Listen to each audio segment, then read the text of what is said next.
প্রবল বৃষ্টিতে জলমগ্ন কোচবিহার জেলার মাথাভাঙা মহকুমা হাসপাতালের বিভিন্ন ওয়ার্ড।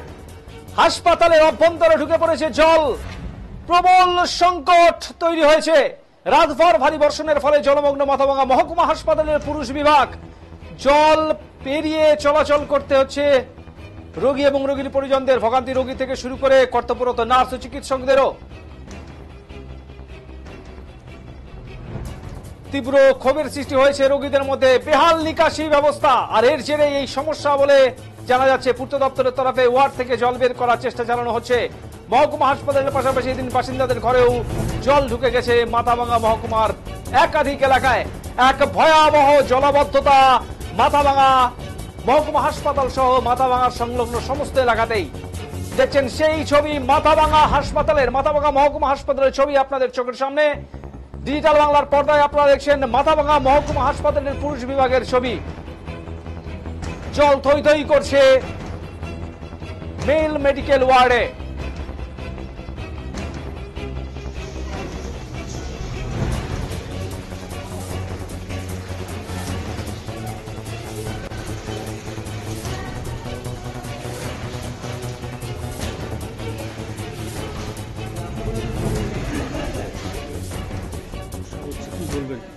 নালাটার খুব বাজে অবস্থা। তারপরে হলো জল ঢুকতেছে। সকালে ভাবলাম অনেক জল যাচ্ছিল না, বাথরুমের নোংরা জল আসতেছিল বেডের নিচে।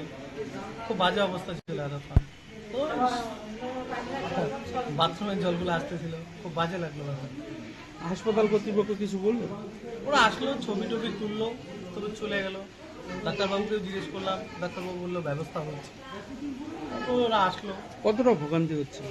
প্রচুর ভোগান্তি হচ্ছে। এতক্ষণ বেরোনোর অসুবিধা হচ্ছিল, নোংরা জল পাড়াচ্ছে, বাথরুমের জলগুলো আসতেছিল, এই জন্য খুব অসুবিধা হচ্ছিল। কি নাম? আমার নাম জাহাঙ্গীর।